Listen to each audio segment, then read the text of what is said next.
Atau pada masih ingat nggak? Codingan pertama kita jadi mahasiswa itu. Ya, Hello World kan. Jadi dari Hello World sekarang literally sampai ke Real World ya, OTW Real World. Oke, dan bersyukur pada hari ini kita boleh dibekali ya oleh salah satu alumni kita yang akan menyampaikan materinya. Bersyukur salah satu alumni kita, Kak Lukas Adi Pamungkas ST, Sarjana Teknik. Kak Lukas Adi Pamungkas merupakan lulusan program studi teknik informatika dari ITB Bandung. Setelah menyelesaikan studinya, dia melayani sebagai staf siswa di Perkantas Bandung hingga masa komitmennya berakhir pada tahun 2010. Setelah itu, Kak Lukas meniti karir di bidang IT sebagai technical consultant di berbagai perusahaan hingga tahun 2018. Sejak tahun 2018, ia menjabat sebagai Vice President Corporate Information System di PT Sigma Cipta Caraka atau Telkom Sigma. Ya, Telkom Sigma itu anak perusahaan Telkom ya teman-teman yang bergerak di bidang IT. Dan selain aktivitas profesionalnya, Kak Lukas juga aktif melayani di GKI Citra 1 Jakarta Barat. Ia terlibat dalam Ponsel Pasutri pada periode 2021 sampai 2024 dan sejak tahun 2024 melayani di Komisi Dewasa hingga saat ini. Ya, itu untuk background dari pembicara kita ini, dan mungkin Kak Lukas bisa masuk. Selamat sore rekan-rekan semua. Sore. Saya panggil rekan ya, kita kan gak jauh beda umurnya ya. Apakah dunia IT ini kita bisa bermisi di dunia IT? Bisa kan gitu ya? Seperti keraguan itu yang muncul. Ya juga gitu. Oke. Ya, perkenalkan nama saya Lukas, next slide. Nama saya Lukas, saya lahir di Jember 7 Agustus 1982, tinggal di Jakarta Barat, suami dari satu istri, Natasha Kristi Wahyuni, sedang ada di pojok belakang paling kiri. Ya, itu istri saya. Jadi buah dari pelayanan, beliau juga aktif di Perkantas Jawa Barat. Jadi kami menikah dari hasil Perkantas gitu ya, dan hasil dari camp juga. Jadi teman-teman mau di camp manfaatkan waktunya juga untuk mencari jodoh gitu. Serius gitu ya. Karena ini kesempatan terakhir teman-teman. Karena setelah ini jadi di dunia kerja dia lebih sulit gitu ya, lebih sulit, bukan nggak mungkin tapi lebih sulit. Mumpung masih ada satu hari lagi ini, silakan kerja gitu. Oke, ayah dari Aluna Kinasi Esa dan Utara Disnadi, saya 2 anak saya, 1 putri, 1 putra. Kemudian saya sekolah di SMA Negeri 1 Jember dan Institut Teknologi Bandung dari Informatika. Pekerjaan menjadi staf siswa di Perkantas Jawa Barat dari tahun 2007 sampai 2010. Kemudian 2010 nanti gabung di divisi solusi teknologi Digitek sebagai konsultan. Khususnya saya banyak saya backgroundnya Java programmer ya rekan-rekan ya. Nanti mungkin di bawah itu ada keahlian Java, dan sekarang lebih suka Python ya, lebih suka, bukan berarti meninggalkan Java karena saya orang Jawa ya, harus bisa Java. Oke. Kemudian bekerja di Sigma Metasi Solution, ini merupakan subsidiary atau perusahaan dari Telkom juga, Icip dari Telkom. Dan kemudian tadi sudah disampaikan tahun 2018-2019 saya dipromot di Induk di Telkom Sigma, di perusahaan anak perusahaan Telkom sebagai Deputy Corporate Information System. Kurang lebih secara singkat portofolio keahlian saya, dunia pemrograman ya sudah lama nggak coding sih sebenarnya gitu ya. Kalau bertanya coding apa, sudah lumayan lama nggak coding gitu ya. Tetapi masih menyukai coding, masih suka ngoprek gitu ya. Tapi lebih banyak sekarang di manajernya, jadi lebih banyak mendalami IT management. Bekerja di GKI Citra 1 dan melayani sebagai mentor Profesor Putri, sekarang dipercaya sejak tahun 2025 ini, dan juga sebagai pengurus di Komisi Dewasa. Oke. Jadi saya mulai dengan life path saya, gitu ya, seperti yang disampaikan panitia. Bagaimana seorang Lukas bisa menekuni panggilan di bidang IT? Kok kayaknya enak gitu ya. Kalau teman-teman berbicara IT, yang teman-teman bayangin apa gitu ya? Coding. machine learning, AI, dan big data, dan istilah-istilah lain yang terkena menakutkan. Jujur teman-teman, saya juga dulu bergumul sebenarnya di dunia IT ini. Nanti saya akan ceritakan dalam journey kehidupan saya. Dalam journey kehidupan saya memberikan tema dari Roma 11 ayat 36 ini. Sebab segala sesuatu adalah dari Dia dan oleh Dia dan kepada Dia. Bagi Dialah kemuliaan sampai selama-lamanya. Karena yang hidup kita untuk Tuhan, dari Tuhan, gitu ya. Next slide. Saya bagi 3 fase. Sampai detik ini saya membagi hidup saya menjadi 3 fase. Fase yang pertama adalah formed by God. Jadi saya ditemukan Allah. Bagaimana saya ditemukan Allah? Saya lahir dari keluarga Kristen, dari background Kristen tradisional, antara kutip, background gerejanya gereja Kristen Jawa Wetan, harus gereja, kulit gereja. Bahasa Jawanya gereja itu gereja. Ada umat GKJW di sini? Kemungkinan ada. Ada nggak ya? Ada coba boleh. Oke. Ada? Bukan GKJW tadi. Iya, pasti sudah kenal dengan GKJW ya. Gereja Kristen Jawa Wetan, Calvinist Church, background teologinya di GKJW ini, tetapi lebih ke tradisionalis gitu ya. Dan kemudian di SMP saya aktif di kegiatan sekolah, aktif di OSIS, ekstrakurikuler, saya ikut basket, saya juga aktif di remaja di gereja. Nah, dan saya mengenal komputer pertama kali ketika SMP. Ibu saya membeli mesin Intel X386 atau 486 waktu itu. Ada yang tahu? Belum tahu ya? Operating sistemnya memakai DOS, menggunakan floppy disk ukuran 5 inci. Tahu floppy disk? Ada yang tahu? Oke.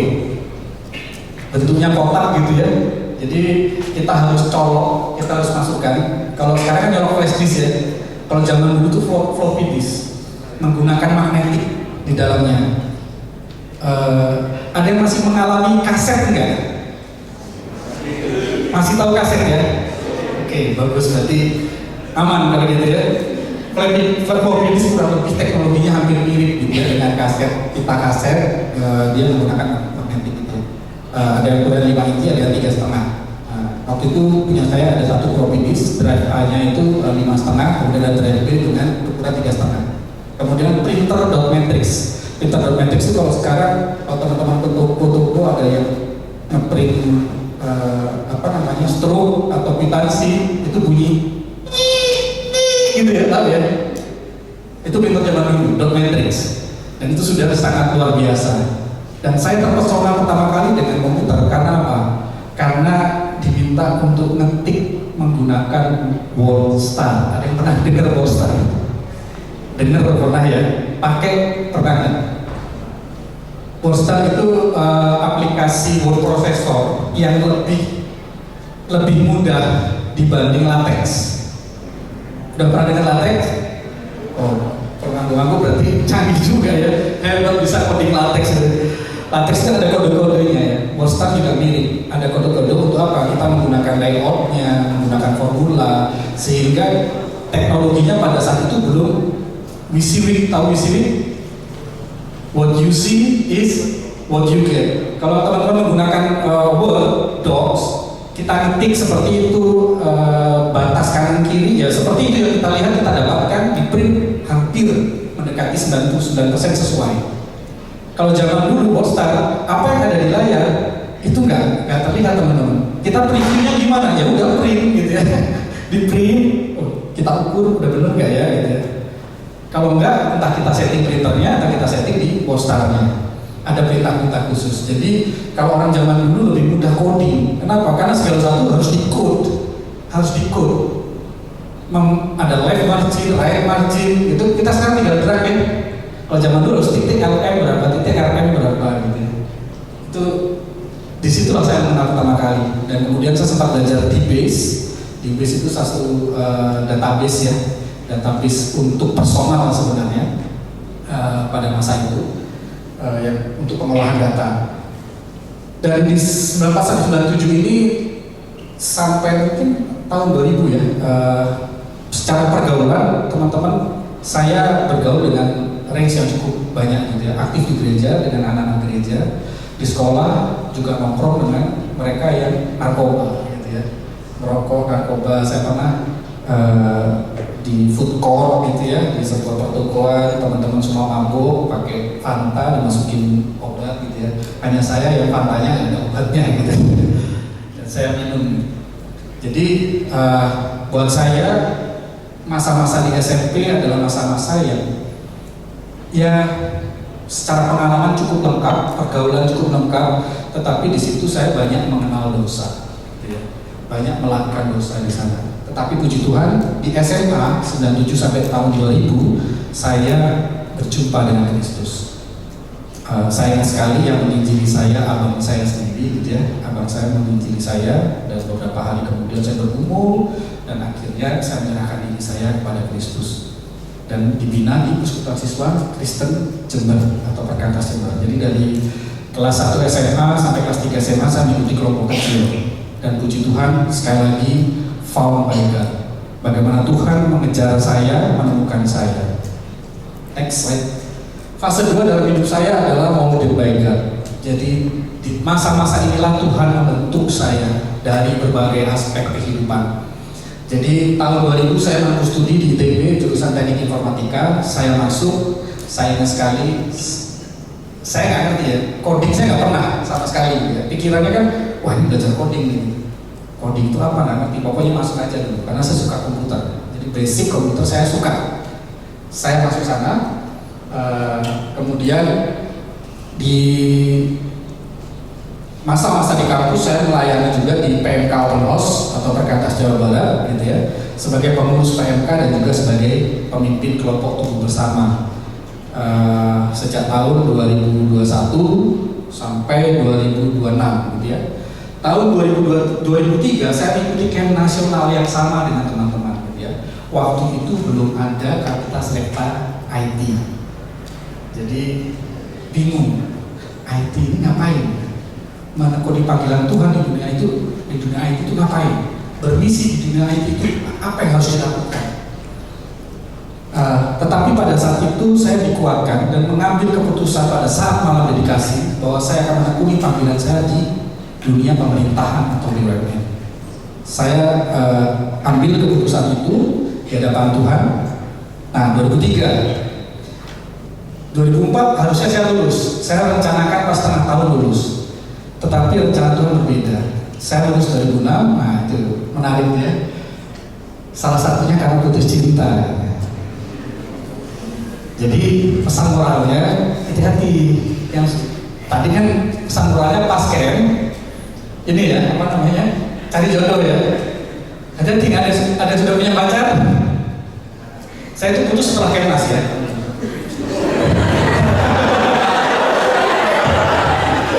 Kemnas bulan Agustus, bergumul bersama pacar waktu itu sekitar September, Oktober, Desember, Januari, berakhir di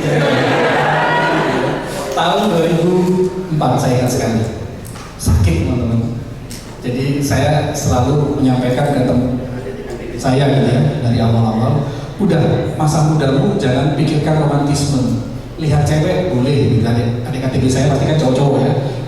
Cari ngelihat cewek, kenalan cewek boleh, tapi gak usah pacaran dulu. Nanti tingkat 3, 4 baru gas. Gitu ya. Kenapa?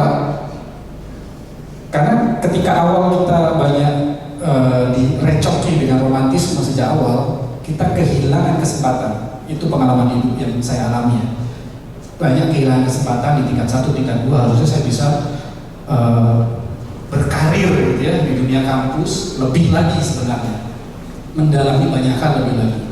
Nah, makanya hati-hati teman-teman yang punya pacar ya, pertimbangkan ulang.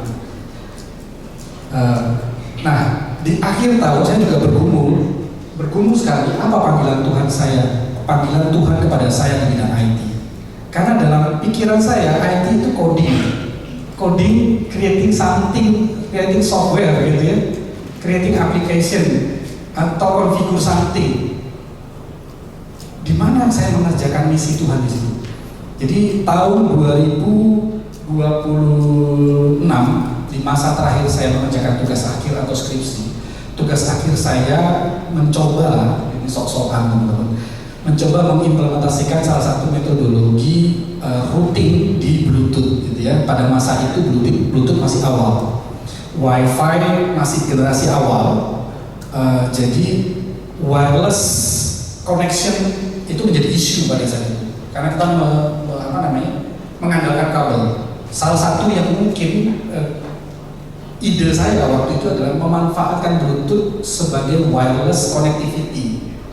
Kenapa? Karena kecil device-nya gitu ya, dan ada di device-device kecil. Harapannya kita bisa menerapkan satu protokol jumping, satu device kita bisa menuju satu ad hoc network yang bisa terkoneksi. Idenya seperti itu gitu ya. Saya coba terapkan, ya selesai sih akhirnya gitu ya.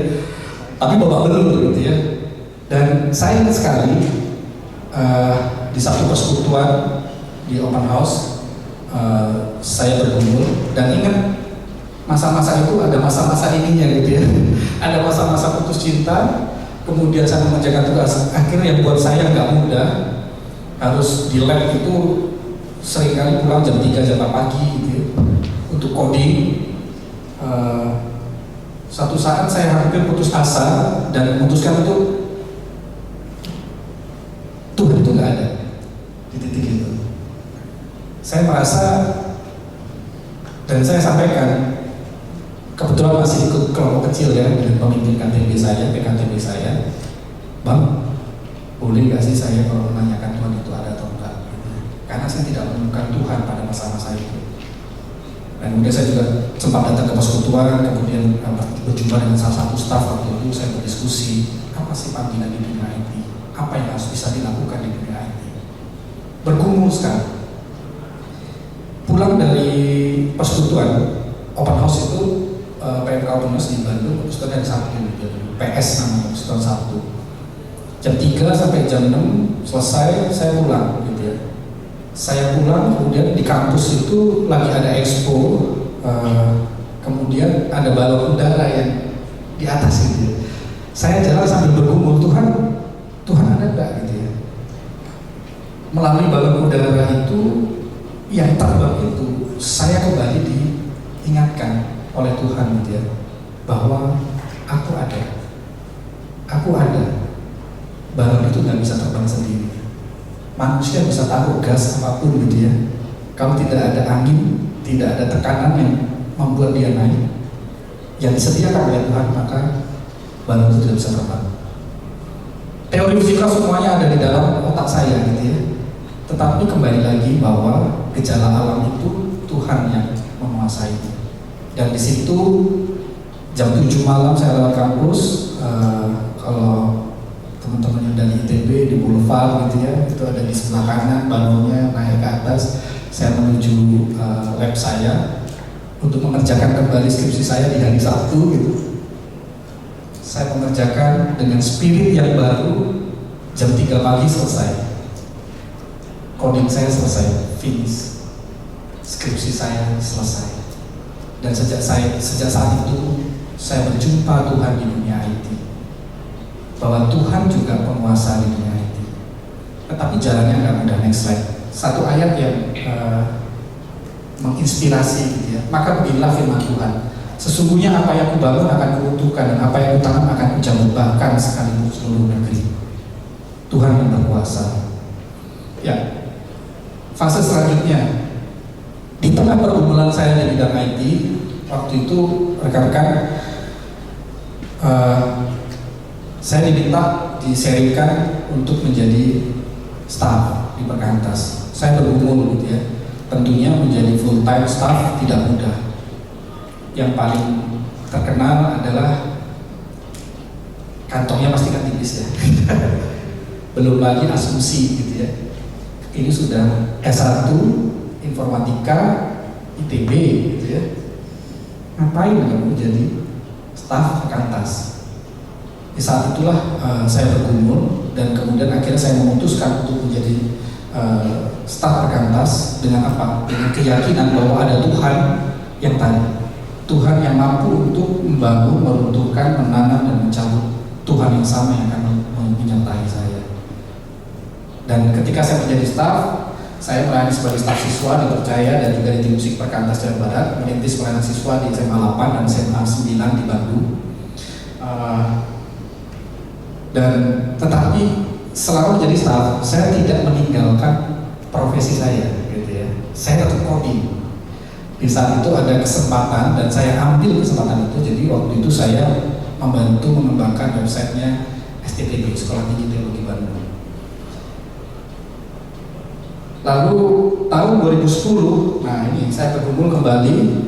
Jadi pemahaman saya dan keyakinan saya ketika menjadi staf Perkantas itu adalah sebagai persembahan suluh dalam hidup saya. Saya persembahkan full time melayani Tuhan.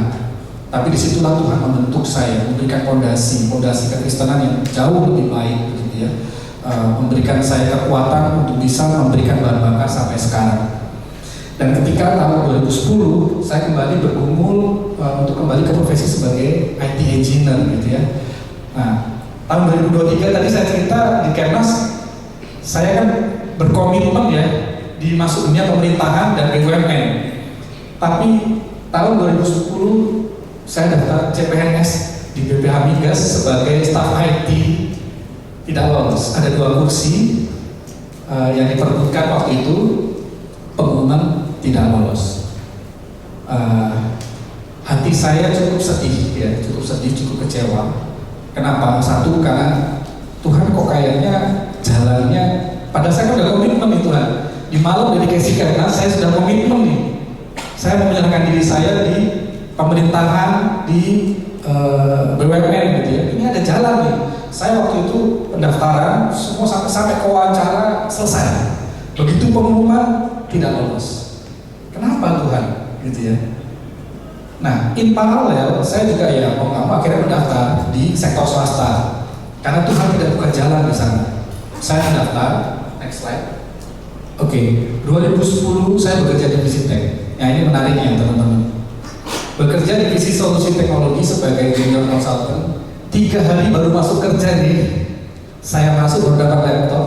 Saya ditelepon dari BPH Migas. Saya ikut CPNS BPH Migas, ditelepon. Saya ingat sekali jam 9 atau jam 10 pagi. Bicara dengan Lukas, iya Pak, Bapak diterima sebagai CPNS di BPH Migas. Waktu itu hari Jumat.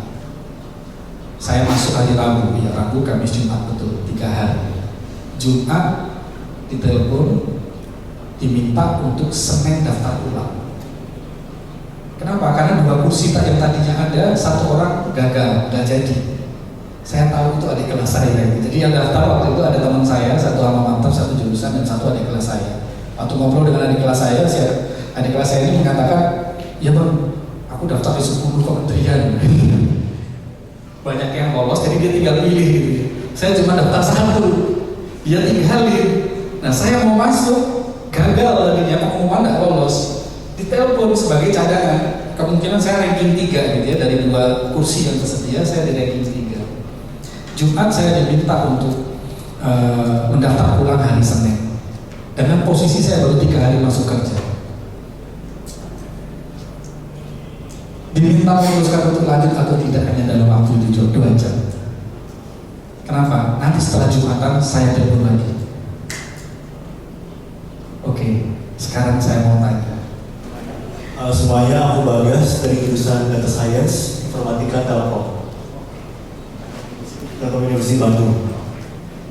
Kalau profesi saya 2 jam bisa memutuskan untuk menjadi PNS, kamu ingin jadi PNS. Sekarang sudah kerja nih, baru 3 hari kerja masuk. Bagus cara.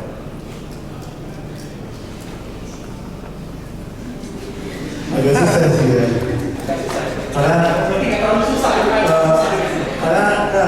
kalau aku kan mikirnya ada analisis ya. Jadi kemana-mana mikirin sektor bagian keuangannya gimana nanti depannya, terus bagian kalau misalnya mau ada peningkatan jabatan atau enggak gimana nantinya gitu. Terus daerah-daerahnya kalau CPNS kan kemana gitu. Tapi agak berat sih ya, karena 2 jam doang sih. Sekarang masih pusat, iya atau tidak? Apa ada salah kan? Tadinya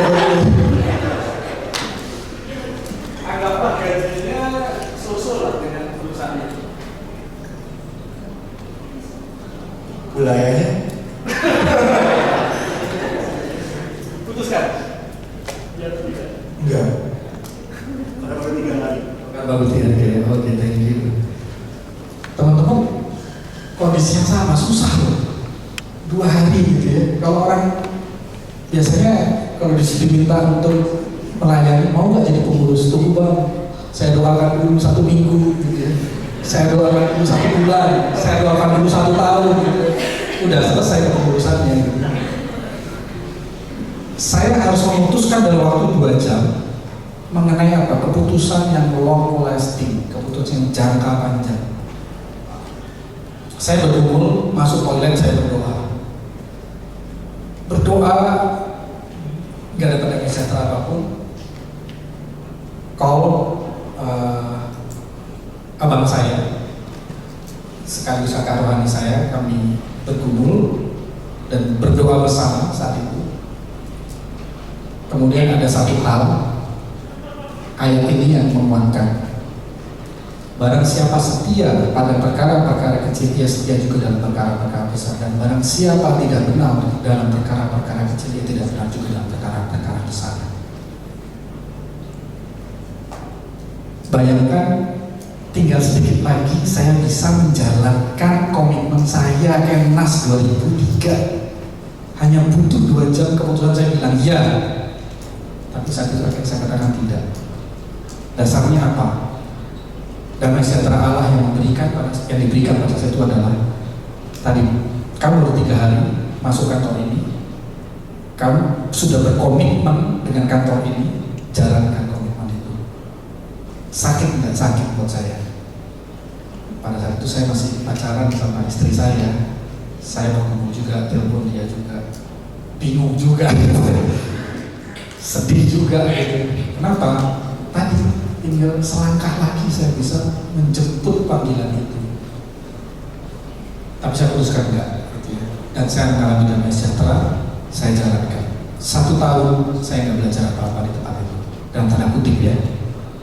Kalau bayangin masuk perusahaan IT gitu ya, wah coding langsung, enggak teman-teman. Di situ sudah, jadi saya menjadi vendor dari Telkomsel. Waktu itu kami mengerjakan middleware, implementasi billing sistem baru dari Telkomsel waktu itu, menggunakan software Amdocs.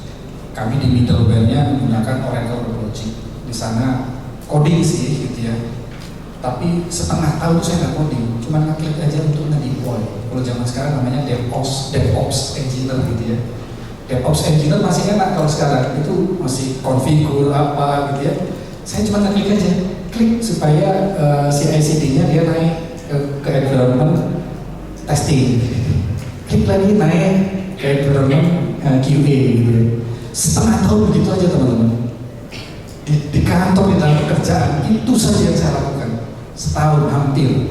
Di akhir-akhir barulah saya diberikan kesempatan untuk coding Oracle Logic menggunakan Java. Tapi sekali lagi ayat ini yang menguatkan, barang siapa setia dalam perkara kecil, dia setia juga dalam perkara besar. Sudah saya jalani, sudah memutuskan nggak ambil PNS, kerjaan cuma begitu gitu ya, bertahan setahun. Kemudian tahun 2012 Januari saya pindah bekerja di Sigma Metrasi Solution, salah satu cucu perusahaan dari Telkomsel. Bersyukur karena Tuhan tampak mulai menuntun gitu ya kepada komitmen tahun 2003 yang diambil. Jadi, tapi di tahun itu saya mengerjakan satu proyek yang cukup suffer dan challenging, tapi ilmunya banyak sekali gitu ya, di salah satu perusahaan. Saya menikah di tahun 2012 dan pernikahan pertama di tahun 2013. Dan di masa-masa itu saya berjuang untuk menstabilisasi peran dalam pekerjaan, rumah tangga dan pelayanan. Yang saya harus mengakui dalam keberdosaan saya yang dikorbankan pelayanan pada saat itu. Kenapa? Ketika masa-masa suffer di tahun 2012 sampai 2015 saya ada di dalam satu proyek, hampir setiap hari itu minimal pulang tuh jam 9, minimal ya. Seringnya itu jam 12, jam 1, jam 3 gitu ya. Atau kalau pulang jam 9 saya harus buka laptop gitu ya, di kamar buka laptop gelap-gelapan karena istri dan anak saya harus tidur gitu ya, untuk coding kembali gitu ya. Jam 3 nanti balik lagi, jam 8, jam 9 harus ke kantor lagi, terus begitu hampir setiap hari. Belum lagi kalau ada deployment di hari Sabtu, gitu ya, Sabtu Minggu ya harus masuk. Jadi pergumulannya cukup besar, tetapi di sana Tuhan tampak mulai memberikan atau menunjukkan jalan. Next slide. Tahun 2015 sampai 2019. Nah, di perusahaan yang sama di Metrasis, saya diberikan kesempatan untuk mengerjakan proyek-proyek pemerintahan. Jadi disitulah saya mulai memahami bagaimana, kenapa jalan hidup saya seperti itu, gitu ya. Kalau melihat dari cerita tadi, ini kapan ya saya mengerjakan panggilan Tuhan dalam hidup saya, gitu ya. Tetapi di masa-masa tahun 2015 sampai 2019 disitulah saya banyak mengerjakan, membantu kementerian, lembaga untuk mendigitalisasi, dan itu saya cukup bersuka cita. Sama, pekerjaan sama, pulang malam udah pasti gitu ya. Dini hari ya sering kalau saya naik motor gitu ya dari daerah sekitar Monas sampai kami tinggal di daerah Jakarta Selatan, Tebet gitu ya, jam 1 pagi, jam 2 pagi gitu, sudah biasa, sudah makanan sehari-hari pada saat itu. Tetapi masa-masa itu buat saya adalah masa-masa sweet burden dan nice problems. Kenapa? Karena ada sesuatu yang diperjuangkan yang saya ingat, itulah komitmen dari Tuhan sudah tanamkan sejak sekarang, walaupun jalannya nggak mudah dari dulu. Gitu ya. Saya sekali waktu itu Jonan baru dijadikan menteri, dan dia membentuk satu satgas, dan saya membantu di sana bersama tim Telkom dan Telkom Sigma. Saya ingat sekali tahun-tahun itu 2015 atau 2016 ya, ada kecelakaan pesawat Lion Air yang take off dari Surabaya menuju Singapura, kemudian jatuh dan hilang. Dan sejak saat itu manajemen dari udara dirapihkan di masa Kementerian Bapak Nasius Jonan. Dan saya sangat amazing, dari tahun itu ke belakang ternyata slot manajemen untuk pesawat itu landing ke bandara gitu ya, ada slot enggak, ada izinnya enggak, itu dikelola by Excel gitu ya. Jadi nggak heran ketika 2015 waktu itu ada Lion Air yang take off dari Bandara Juanda itu tidak terdapat daftarnya. No wonder jadinya gitu ya. Kemudian begitu banyak hal yang saya lewati gitu ya, dan di tahun 2015 saya bergumul gitu ya, apakah tetap melanjutkan karya saya di Metrasis atau saya mencari peluang ke tempat baru. Dan di tahun yang sama saya diterjunkan dalam satu proyek yang sangat krusial di Telkom Group. Jadi tahun 2018 Telkom Group harus mengimplementasi laporan keuangan berbasis IFRS 15 atau PSAK berapa? Ada yang lagi di sini? PSAK 71 apa? 72 ya, kalau IFRS 15 ya. Aduh, saya anak IT diterjunkan proyek suruh ngurusin IFRS. Apa itu IFRS itu ya? Apa itu PSAK? Saya nggak ngerti. Tuhan, saya nggak ngerti. Mimpin diminta memimpin satu proyek berantakan, secara timeline sudah berantakan, secara kondisi tim sudah berantakan, tim member dengan project manager sudah tidak percaya, project manager dengan tim member sudah tidak percaya, saya dimasukkan di tengah-tengahnya, project managernya nggak percaya saya, tim membernya curiga kepada saya. Waduh Tuhan, berat sekali ya, karena project sebelumnya yang saya handle termasuk lancar gitu. Begitu saya masuk project ini kok begini ya Tuhan ya, dan dimonitor BUMD Telkom dengan pertaruhan ketika Telkom tidak bisa submit laporan keuangan berbasis IFRS 15 pada saat itu belum diterapkan di Indonesia, baru diterapkan di US, di Amerika.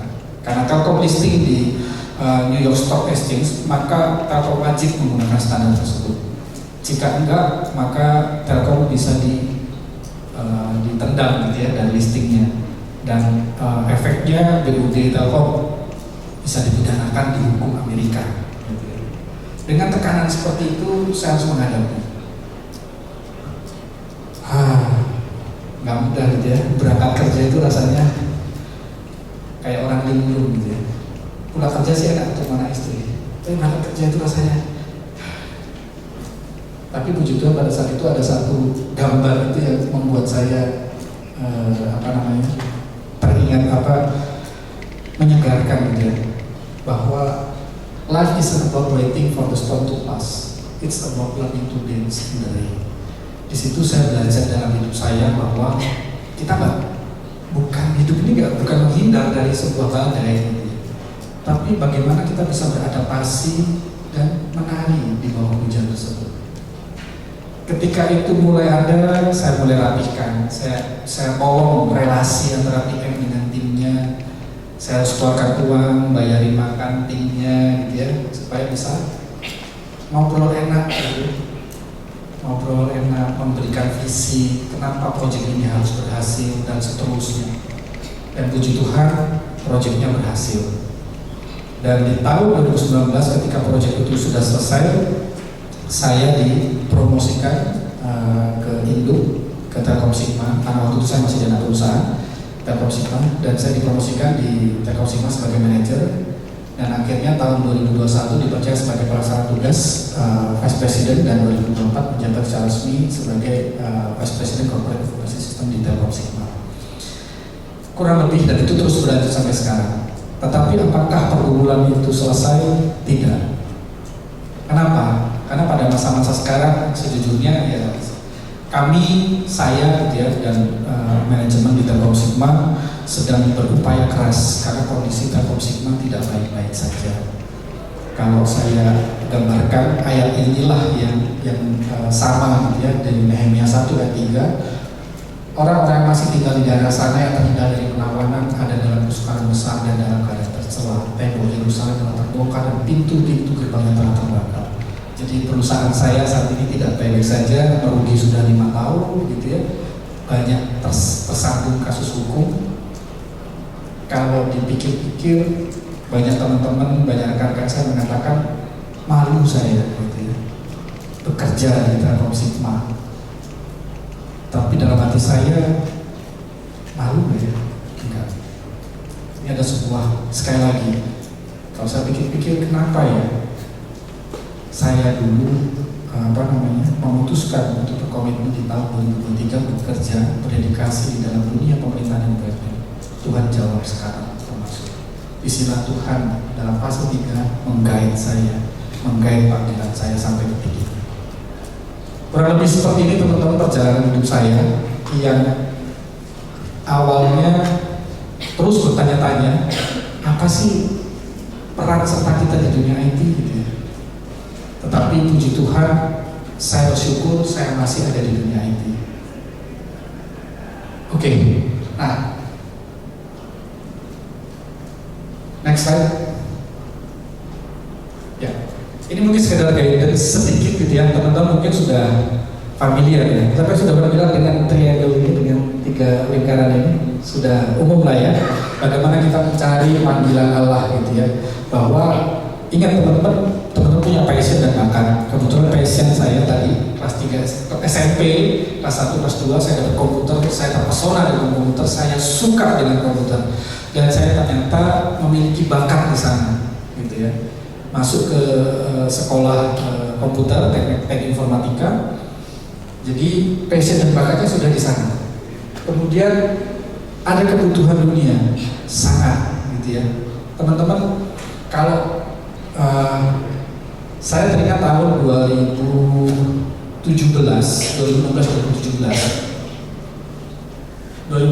sampai 2019 buzzword pada saat itu yang hype secara teknologi pada saat itu adalah 2 hal, big data dan IoT, terutama big data.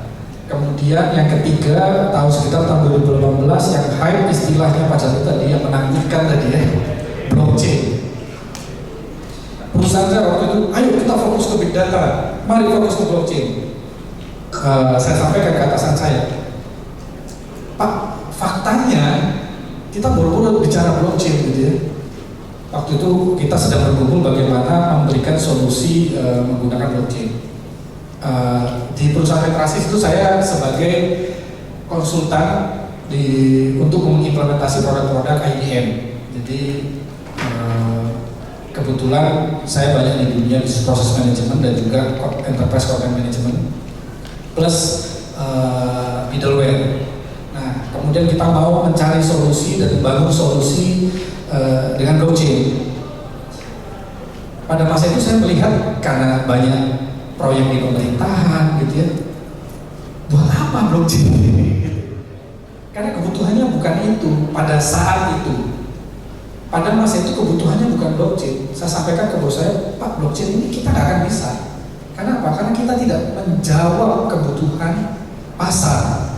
Nah, disinilah teman-teman, ketika kita bergumul di dunia IT, kita harus gumulkan kebutuhan dunia kita apa di wilayahnya masing-masing. Nanti saya akan coba lihatkan diagram atau struktur dari dunia IT itu seperti apa. Dan yang terpenting adalah bagaimana kita melihat kehendak Allah, bagaimana kita mencari kehendak Allah. Dan di titik tengah itulah panggilan Allah buatmu. Jadi kalau ada passionnya, ada bakatnya, tunggu dulu. Jangan-jangan masih di wilayah sini teman-teman. Gandeng dulu gitu ya. Ada kebutuhannya enggak? Menjawab kebutuhan enggak? Menjawab kebutuhan dunia enggak? Yang terakhir, apakah Tuhan berkehendak atau enggak di sana? Nah, kenapa? Nanti saya akan paparkan kejatuhan dunia IT yang paling besar itu sebenarnya apa? Itu yang akan kita lihat, itu hubungannya dengan dunia. Next slide. Nah, kalau bisa disimpulkan dari perjalanan hidup saya, apa itu panggilan Allah? Buat saya panggilan Allah pertama adalah sebuah journey, sebuah perjalanan. Panggilan Allah tidak berhenti pada saat teman-teman nanti malam dedikasi kemudian mendapatkan panggilan Allah, enggak gitu ya. Panggilan Allah sebuah perjalanan dan nikmatilah perjalanan itu. Step by step-nya. Setiap Allah menyampaikan kehendaknya, setiap hal yang terus kita lakukan untuk menjawab setiap panggilan itu kita kerjakan. Yang kedua, it's revealed. Jadi Allah memiliki rencana, Allah memiliki kehendak buat kita. Jadi kalau dibilang menemukan kehendak Allah, nah itu saya kurang sepakat gitu ya. Karena kita nggak nemu, tapi kita dibukakan. Kita dibukakan oleh kehendak Allah. Yang ketiga, calling is not God. Ini yang paling penting. Panggilan Allah itu bukan Tuhan. Itu panggilan. Panggilan itu bukan tujuan. Panggilan itu sebuah vehicle, kendaraan. Jadi panggilan hidupmu itu sebuah kendaraan. Untuk apa? Supaya kita berjumpa dengan Tuhan, mengalami Tuhan. Karena kita sibuk mencari panggilan Tuhan, kita sibuk bergumul dengan Tuhan sampai-sampai kita lupa ada Tuhan. Gitu ya. Nah ini masuk ke konsep yang keempat, relation over calling. Jadi Allah rindu untuk berrelasi intim dengan kita. Ini saya inspirasi ini saya dapatkan dari Yandy Lawrence. Teman-teman tahu Yandy Lawrence, seorang sutradara, gitu ya. Dia mengibaratkan panggilan Tuhan itu seperti candy, seperti permen. Dan saya cukup sepakat dengan itu. Jadi kayak anak kecil dikasih permen,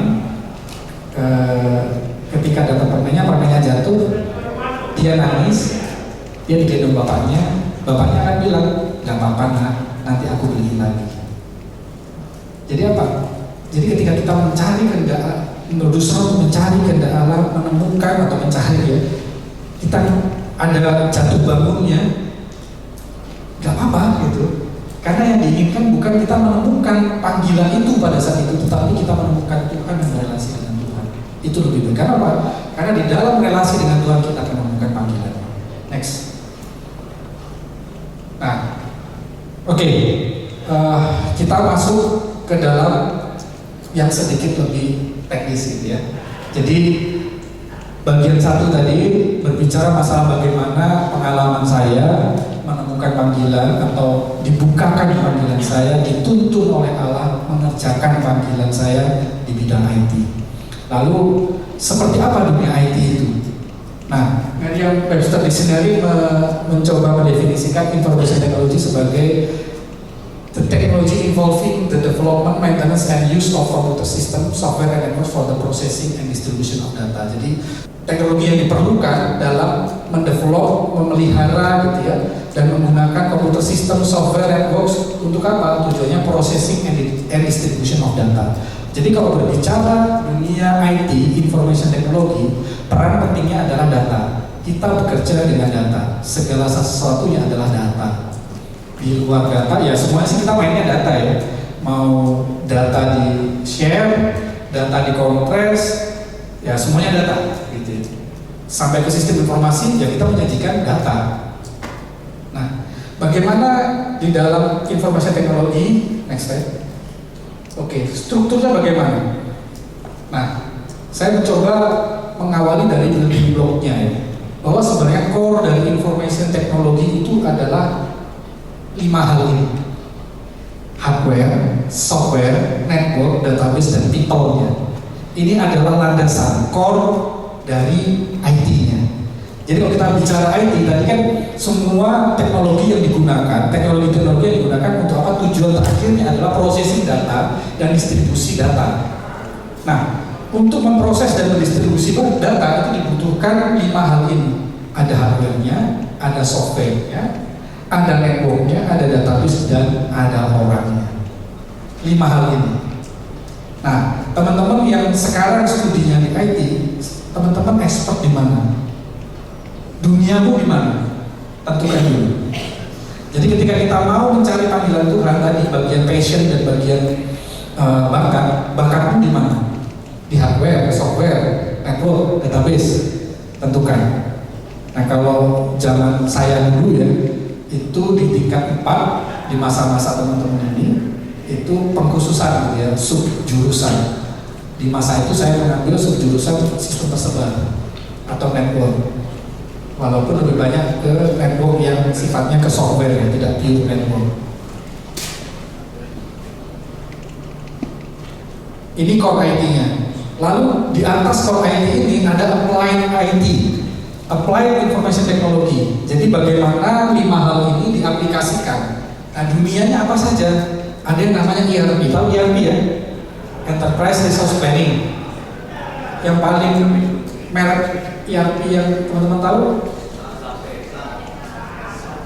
SAP. Tahu singkatannya apa SAP? SAP itu singkatannya setan aja pusing. Apalagi saya. Ya, ERP di dunia ada SAP, ada Oracle, ada kalau mau dari Microsoft ada Dynamics, kemudian yang open source ada banyak ya, ada Odoo, ada ERP Next dan banyak. Tapi intinya apa ERP? Dunia ERP bagaimana kita membuat sebuah aliran informasi dalam sebuah perusahaan secara end to end. Kita berbicara proses sebuah perusahaan secara end to end, kita digitalisasi agar mendapatkan informasi sehingga manajemen bisa mendapatkan informasi yang tepat untuk memutuskan. Makanya pondasinya biasanya ending-endingnya adalah accounting sistemnya. Bagaimana accounting sistem ini di-provide data transaksional dari depan. Bahasa kerennya gitu ya, kalau teman-teman di dunia ERP ada O2C gitu ya, from order to collection gitu ya, atau order to cash. Kemudian ada from P2P gitu ya, procurement to procure to pay gitu. Nah, itulah biasanya di apa namanya dipelajari dan diimplementasi di sana. Kemudian ada information system, ya ini lebih di luar lebih banyak lagi gitu ya, sistem informasi, karena sistem informasi lebih generik bahasanya untuk kita mengaplikasikan misalnya sistem informasi untuk mengelola transportasi dan sebagainya. Lalu web, mobile, augmented reality, VR, BI, business intelligence. Nah, business intelligence ini berbicara kita mengolah data untuk disajikan sebagai informasi. Jadi kalau melihat ada grafik, dashboard, tren, keuangan, itu nama dunianya dunia business intelligence. Keilmuannya apa? Di dalam business intelligence itu ada dua yang harus dimiliki, gitu ya. Ada data engineer dan data visualization. Jadi ada bagian memproses data, melakukan ETL, tahu paham ETL ya? Extract, transform, load, gitu ya, supaya kita bisa sajikan visualisasinya. Ada e-commerce, UI, UX, dan seterusnya. Nah, ini applied IT. Nah, di Indonesia, wilayah kita, pergumulan yang ada, ini ada di sini kebanyakan. Core IT dan applied IT. Proyek-proyek kebutuhan di sana ya di bidang ini kita menyelesaikan. Termasuk ketika saya membantu beberapa kementerian, di Kementerian Perhubungan saya mainannya di business intelligence. Waktu itu saya mengembangkan main performance dari penerbangan gitu ya. Jadi saya punya dashboard dulu, ini kapan dia naik, kapan dia take off, saya udah tahu gitu ya, dan berapa lama gitu, ada aturannya. Kemudian ada advanced IT di atasnya. Ini berbicara masalah cloud computing, kemudian AI, machine learning tadi yang disebut ya, yang menakutkan itu. Di dalam AI ini kita banyak berbicara ya. Kalau sekarang sih sudah jauh berkembang, masuk ke generative AI, gitu ya, computer vision dan sebagainya. Kemudian data science dan big data ini satu paket. Biasanya bagaimana kita mengolah data dan menyimpan dan menyajikannya gitu ya.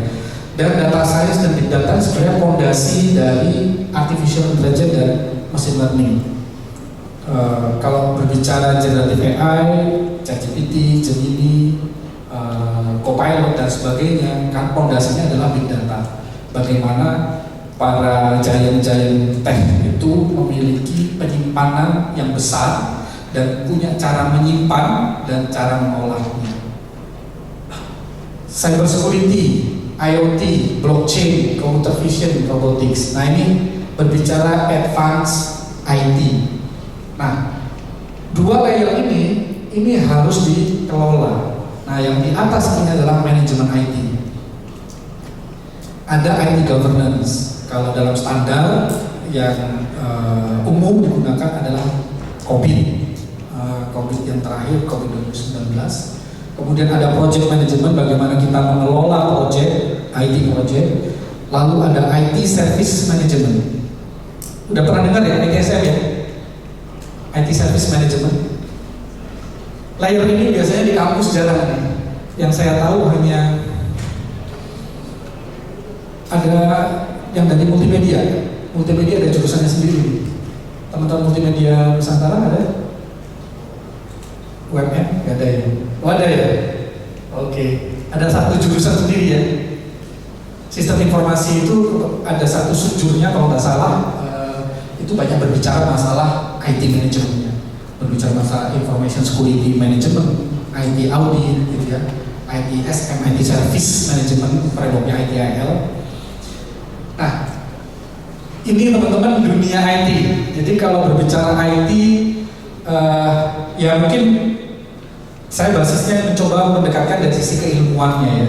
Kalau dalam dunia konsumennya, mungkin kita terimanya udah berbentuk aplikasi di web, berbentuk mobile. Tapi basically teman-teman ketika kita menghubungkan dunia kita, dunia IT, inilah wilayah yang teman-teman harus pilih. Inilah wilayah di mana teman-teman harus pikirkan di mana saya bisa berkarya, menggunakan vehicle yang mana. Apakah saya main di core IT-nya, apakah saya bermain di applied IT-nya, ataukah di advanced IT-nya. Semua pilihan-pilihan ini tentunya akan memiliki dampak. Ya, kita harus punya learning curve dan sebagainya. Atau di manajemen IT-nya. Jadi kalau teman-teman berpikir tadi pertanyaan pembuka dari Yefta, yang teringat coding pertama kali apa gitu ya? Hello world. Kita berpikirnya IT itu cuma coding. Ternyata enggak teman-teman. Inilah building block-nya gitu ya. Ada yang coding ada yang nggak coding banyak gitu ya. Kalau teman-teman di atas ini nggak ada coding sama sekali. Ada sih codingnya, coding word ya, ngetik maksudnya, ngetik aja kerja ya. Tapi apa, kita harus belajar frameworknya. Kalau belajar COVID misalnya, IT governance, bagaimana kita mengelola sebuah organisasi IT, itu banyak sekali aspek-aspeknya. Itu nggak mudah teman-teman. IT audit nggak mudah juga. Nah, jadi pikirkan ketika kita mau berkarya, mau menekuni panggilan atau profesi kita di bidang IT, di wilayah mana, di core building block ini. Oke, ini satu hal. Yang kedua, ketika kita memikirkan dunia IT, kita mau berperan di mana, mau mengerjakan panggilannya di mana, ada 3 layer lagi vertikal. Di user, di vendor, atau di principal. Ini berbeda-beda teman-teman. Dunianya beda dan tekanannya berbeda. Di user kebanyakan akan ada banyak di ranah manajemen IT. Jadi kalau teman-teman merasa saya tidak berbakat coding, tapi saya jurusan IT, coba pikirkan cari user. User itu apa? User itu perusahaan yang core bisnisnya bukan IT. Contoh, Sinarmas, perumahan gitu ya, Sinarmas Land-nya itu bukan perusahaan IT, mereka adalah user. Mereka menggunakan IT pasti. Teman-teman bisa berkarya di sana, bisa. Teman-teman bisa menemui panggilan Allah di bidang IT di sana, bisa.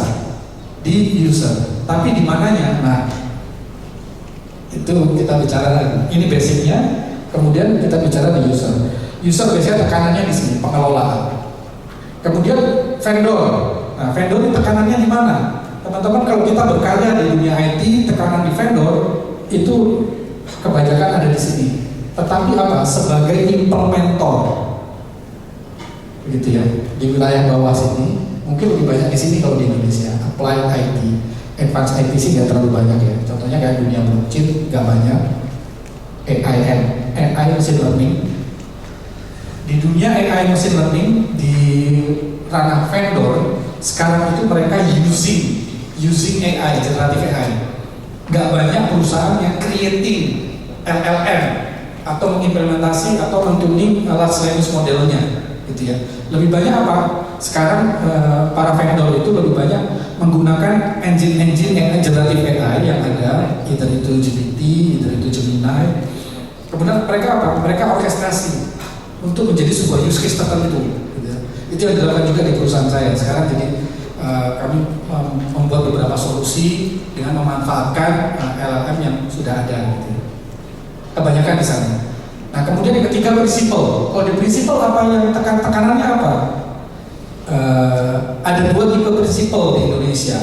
Satu prinsipal yang sudah mapan. Prinsipal yang sudah mapan ini bisa prinsipal dari luar negeri. Contoh tadi IBM, Oracle, SAP, itu prinsipal yang sudah mapan. Microsoft, mereka di Indonesia berjualan. Sehingga teman-teman ketika teman-teman mau berkarya di dunia IT di bidang prinsipal ini, yang teman-teman lakukan kalau yang prinsipal yang sudah mapan, ya teman-teman jualan. Coding kan? Enggak. Ya jualan, selling. Itu di dunia prinsipal. Tapi prinsipal apakah hanya itu saja di Indonesia? Enggak. Prinsipal yang lain di Indonesia adalah prinsipal yang creating. Jadi perusahaan-perusahaan Indonesia, startup Indonesia yang create the product, gitu ya. Contoh yang mungkin Gojek itu bisa dikategorikan prinsipal walaupun tidak tepat juga, gitu ya. Tapi ada beberapa perusahaan yang memang men-create produk. Kami di perusahaan kami di Telkom Sigma mempunyai core banking. Kami prinsipal juga, gitu ya. Jadi kami selain prinsipal juga vendor, karena kami punya produk, creating produk. Sehingga tekanan di prinsipal yang memang membuat produk adalah product management. Teman-teman akan banyak coding ya, gitu ya. Tapi ranahnya adalah membuat produk. Bisa jadi lebih banyak di sini untuk sekarang. Ya. Izin saya memperkenalkan salah satu prinsipal yang ada, gitu ya. Di belakang ada Bang Maurice senior saya. Silakan maju di sini. Bang Maurice ini pemilik perusahaan prinsipal, gitu ya, kalau bisa startup lah ya. Salah satu pengurus saya. Ya, satu pabrik ya, dari PMK Pronos juga, gitu ya. Beliau dari ITB, PhD di Norway, ya, di Norway. Mungkin Bang Maurice bisa sharing sedikit mengenai bagaimana sekarang menjadi dalam tanda kutip prinsipal, gitu ya, creating produk, apalagi di dunia di Indonesia ini. Karena sebenarnya prinsipal di Indonesia itu sangat jarang sekali. Saya sangat bersyukur alumni kita Bang Maurice berkarya di sana. Gak banyak prinsipal di Indonesia, gitu. Mungkin bisa sharing sedikit, Bang. Ya, nama saya Maurice Panggabean. Untuk perkenalan kan bisa Google aja. Saya punya LinkedIn dan bisa baca di situ. Saat ini saya Chief Scientific Officer dari ASISX. ASISX bisa saya katakan adalah salah satu startup teknologi IT yang berkembang sangat cepat di Indonesia. Dan kita membangun sendiri seluruh produk-produk kita itu in-house. Visinya founder adalah untuk Asisec menjadi R&D based company in Indonesia. Fokus kita bikin paten, bikin produk dari paten, dan menjadi satu example model bagi Indonesia ya.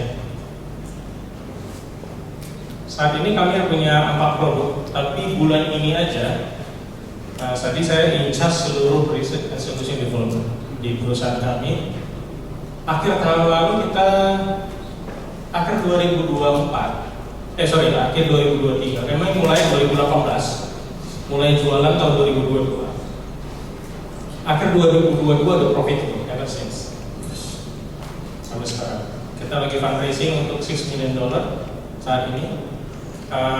Akhir 2023 kita 40 orang headcount. Akhir tahun lalu kita 150.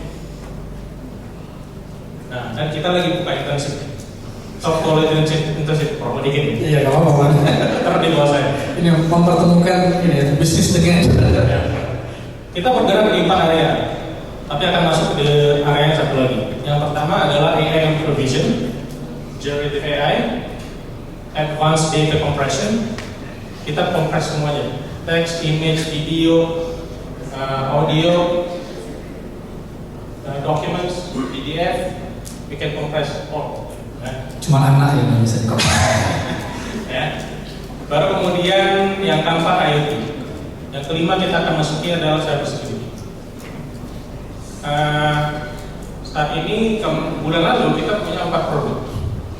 Asisec Vision, Asisec Light, Sense, dan Suite. Bulan ini, Agustus ini adalah rekor bagi kami, Mas. Karena dalam 1 bulan kami menambahkan dalam portfolio produk kita langsung 3 produk. Kita akan launching 1 besok sebagai bukti bahwa anak Indonesia mampu. Ada video. Ada yang tahu I Love PDF? Tahu? Siapa yang pakai I Love PDF? Alat PDF cuma bisa ngeproses PDF files. Sepeda yang kami tahu tidak ada platform SaaS, belum ada platform SaaS yang mampu memproses file, semua tipe file, text, image, video, audio, documents, with the most comprehensive set of features. We are going to launch tomorrow, introducing Easy Files. AI. That will be the first from Indonesia.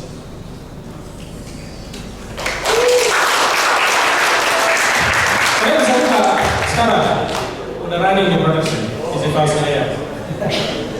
Nah itu memang idenya saya. Jadi kita punya kemampuan core teknologi di kompresi, and then we'll bring it to the SaaS. Mungkin pertanyaannya, Ya. sebagai prinsipal yang create program yang pertama dengan culture atau kondisi bisnis IT di Indonesia itu apa Pak? Oke. Mungkin karena saya ingin address dulu bahwa selain di sini ini keren banget guys, tapi juga dari tipe kalau dibilang itu kuadrannya juga, kita bisa bergerak di bidang IT either as employee or as self-employed, misalnya freelance, or as entrepreneur, or investor. Jadi juga di sini, dan kesemuanya itu bisa ngecakup 3 ini. Misalnya guys, you start a business, you can be user, or vendor, or principal. Nah, sebagai prinsipal, saya adalah prinsipal. Tantangan sebagai prinsipal di Indonesia adalah, saya bisa katakan, trust terhadap karya anak bangsa, to be honest, itu rendah dari kritis. Yes. Waduh, dari tahun 2022 kalau kita cerita ya, saya join itu tahun 2023. Saya join sebagai head of R&D. That's the first R&D team di SSX. Saya mimpin. Saya membentuk mulai dari Morang. Di Morang itu mahasiswa saya. Lulus. Habis itu saya dipromot langsung jadi VP, Research Solution Development. Baru 5 Agustus yang lalu jadi chief. Itu guys. Jualan, nah ini kalau mau jadi prinsipal hidup hanya dari jualan, betul. Dan jualnya itu yang susah. Nah, secara SSX apa? Kita kasih POC gratis, non binding. POC tahu ya? Trial. Ya, itu yang keluarin costnya siapa? Kita harus keluarin cost. POC. Nah, ada customer calon nih. Saya bilang ya, yang customer ya. Calon customer ini POC-nya wah, itu kita harus nego. Ada 3 bulan. Aduh. Sebulan aja deh, kan. Nah, itu satu. Kemudian dari kemampuan skill apa dulu? Skill yang paling prinsipal. Jualan. So guys, mau bidang apapun pendidikan kalian, satu skill yang harus kalian bisa adalah belajar. At least bukan bisa, at least try. Loh, saya ini memimpin riset sama R&D, saya jualan juga tuh. Jangan salah, itu serunya di startup. Itu everything. Iya, ini fundraising aja saya cari investor. Bener. Saya cari jualan juga. Nih. Nah, lebih simpel. Di masa kalian ini mahasiswa, guys, coba pelajari skill menjual. Bener. Karena wherever you go, mau sebagai yang tadi itu apa? Apalagi kalau misalnya saya mostly mungkin masuk nanti employee. Your employer, what they look for, revenue.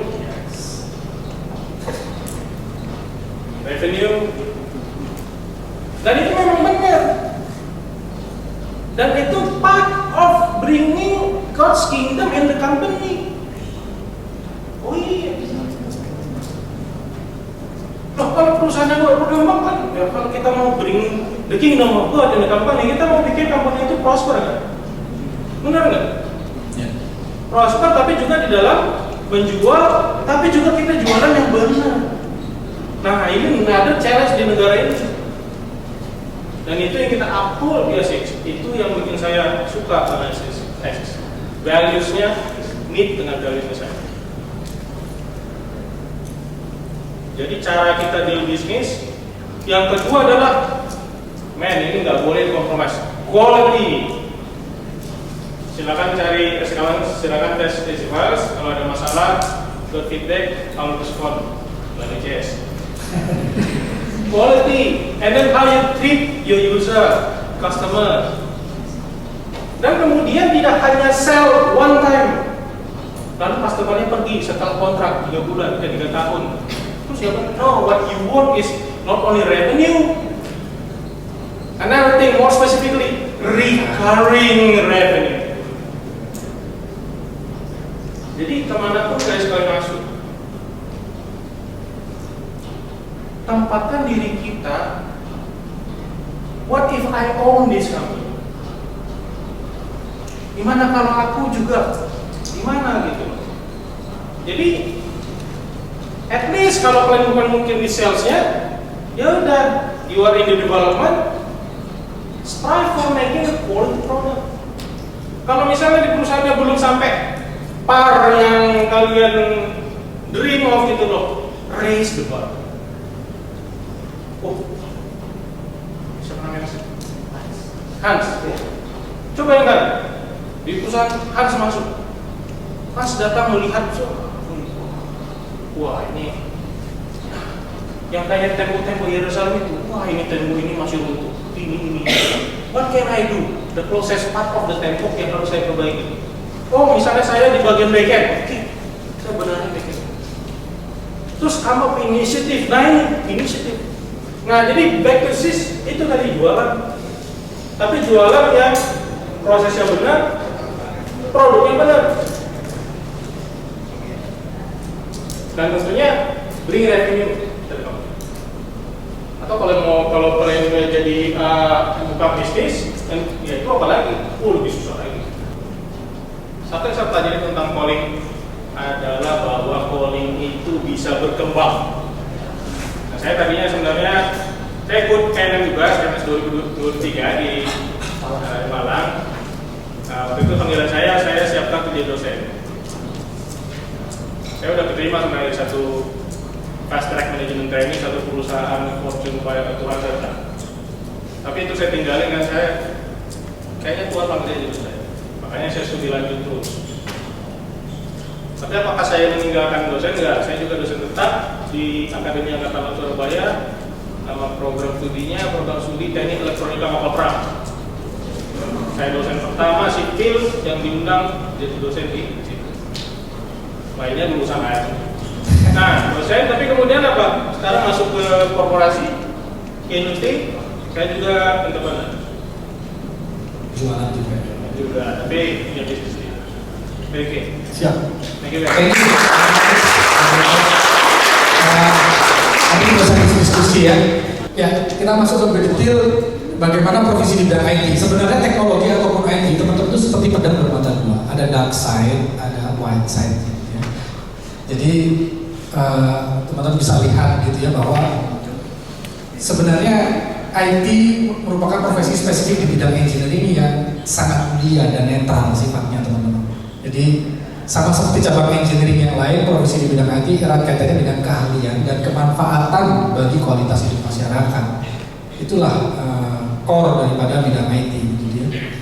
Secara kalau kita lihat di Alkitab beberapa, mungkin satu hal aja yang saya ambil gitu ya, Keluaran 28 ayat 3, haruslah engkau suruh berbaju itu oleh semua orang yang ahli untuk aku karuniai keahlian. Oh, keahlian itu dikaruniakan oleh Tuhan.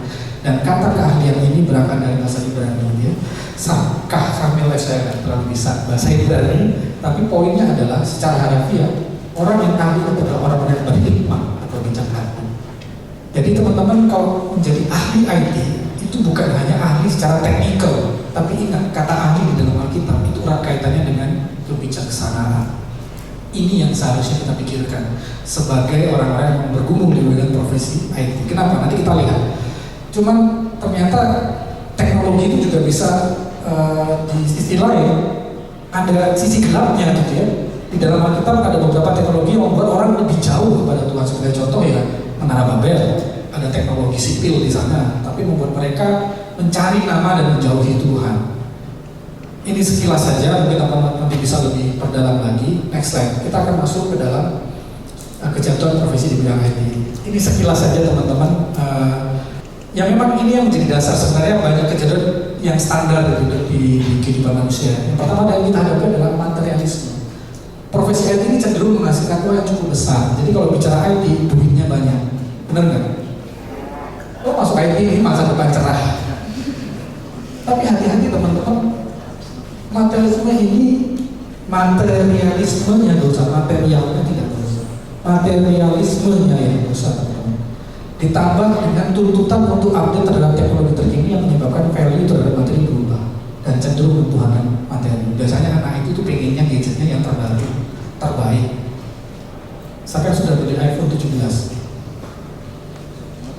belum terbit ya. Di Indonesia belum ada, 16 aja susah izinnya gitu ya. Ya, kecenderungan jatuh dalam materialisme ini sangat kencang sekali teman-teman. Dan bahkan ini yang sangat tipis, apalagi di wilayah prinsipal ya. Di wilayah prinsipal teman-teman, ketika creating produk, apa purpose kita itu apa? Nanti ada di bagian satu bagaimana kita mengakuni. Salah satu yang saya buka itu konsep golden circle-nya si mungkin saya mungkin memberikan satu konsep golden circle. Bagaimana kita start with why, bagaimana kita mulai dengan why-nya harus benar. Tapi karena ketika why-nya itu adalah materialisme, supaya kita cepat kaya, maka produkmu yang kamu hasilkan yang mungkin bisa menjadi meningkatkan kualitas hidup masyarakat bisa, tetapi apa yang terjadi? Biasanya terjadi penyelewengannya lebih mudah, gitu ya. Hati-hati. Yang kedua kenyamanan. Nah, profesi IT itu by nature berusaha simplifikasi, make it more efficient, efektif. Ya itulah memang pekerjaan orang IT. Itulah kita. Tetapi hati-hati di sana ya.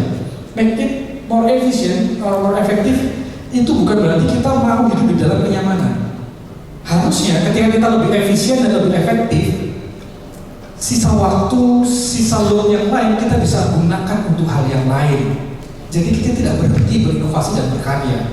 Itu tujuan dari anti kenyamanan. Gitu ya. Jangan sampai kita jatuh ke sana. Karena kita pengen simplifikasi, ini disimpelin gitu ya. Oh di-automate aja gitu. Ngerjain tugas di-automate aja gitu. Ngerjain tugas pakai ChatGPT ya. Pemuja kenyamanan, hati-hati ya. Yang ketiga adalah kesombongan. Orang yang berkecimpung di profesi IT memiliki cenderung untuk menyombongkan diri. Sebenarnya kesombongan ini saya lebih melihatnya kepada ciri-cirinya kebanyakan ya saya hadapi tim saya kebanyakan dulu nggak mau share coding. Ini salah satu bentuk kesombongan, gitu ya. Kenapa? Karena coding, wah ini coding saya. Itu satu. Orang IT itu biasanya begitu, nggak mau share codingnya. Terlepas dari ini ya, kalau ada masalah hak kita berbeda lagi ya. Tapi ke teman aja kita nggak mau share, nggak mau ngajarin, nah, sombong. Atau yang kedua, selain tidak mau share, biasanya kecenderungannya mengandalkan diri sendiri, gitu ya, merasa jago. Ini bisa. Gitu ya. Jadi nggak mengandalkan Tuhan. Ini harus hati-hati dengan Tuhan. Yang keempat, penyalahgunaan kewenangan dan konflik kepentingan. Nah ini di perusahaan-perusahaan orang IT itu ditakuti. Sama orang IT itu takut. Kenapa? Karena data informasi kita yang pegang. Kita tahu, kita bisa apa saja terhadap itu. Tapi ingat kita tidak boleh menyalahgunakan kewenangan dan tidak boleh ada konflik kepentingan. Code of conduct-nya kita tidak boleh menyelewengkan. Sekali lagi, barang siapa setia pada perkara yang kecil, maka dia akan dipercaya pada perkara yang besar. Maka teman-teman harus jaga integritas ketika kita menguasai data dan informasi. Next slide. Yang kelima, plagiarisme dan pelanggaran hak cipta ini juga menjadi pergumulan dan jadi kejatuhan di dalam profesi IT. Hati-hati, teman-teman. Ketika kita coding, apalagi zaman sekarang gitu ya, kalau pakai code.ai gitu ya, kita bisa prompting, kemudian coding kita bisa coding sendiri gitu ya. Nah, hati-hati kadang-kadang mungkin ada orang yang tadi men-share code-nya. Kalau di GitHub atau GitLab gitu ya, kita bisa setting bahwa itu for public, maka itu bisa dikonsumsi oleh umum. Tapi mungkin saja ada library yang pernah baca nggak sih library itu di-share dengan lisensi apa? Ada MIT license, ada GPL license, pernah meneliti itu nggak? Nggak pernah ya, hati-hati ya. Nanti kalau coding harus dilihat gitu ya. Kenapa? Karena itu kejatuhan. Kita anggap itu adalah karena bisa di-download, kita bisa pakai bahkan untuk tujuan komersial. Padahal si pencipta, pengguna tidak membolehkan itu gitu ya. Saya nggak lupa ya, kalau MIT license itu bisa digunakan untuk kepentingan riset dan sebagainya gitu ya. Tapi nggak boleh untuk tujuan komersial. Ada beberapa tipe lisensi yang diterbitkan oleh orang-orang. Nah ini hati-hati teman-teman. Kita cenderungnya gampang, terutama kalau para mahasiswa jatuhnya biasanya ke film gitu ya.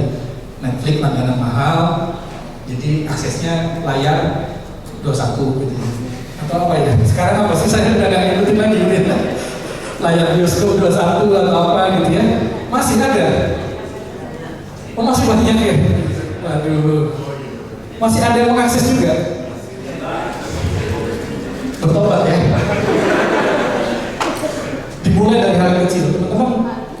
Itu akan berdampak besar ketika kita punya habit seperti itu. Ketika di bidang profesi, kita di library pun itu ada lisensinya. Ketika ditemukan, maka perusahaanmu akan dapat penalti yang jumlahnya sangat besar. Yang keenam, pelanggaran privasi dan keamanan, mengakses data pribadi tanpa izin, menyalahgunakan informasi sensitif untuk kepentingan pribadi, sama dengan yang lain. Yang ketujuh, percabulan. Profesi itu dekat banget gitu ya. Kenapa? Setiap hari googling, setiap hari coding, ngadepin layar, terus apa yang dimasukkan? Masuklah dark web. Hati-hati gitu ya. Kemudahan akses terhadap hal tersebut membuat profesi IT mudah jatuh di dalam undang-undang dan sebagainya. Lalu bagaimana kita harus menjalani panggilan hidup kita?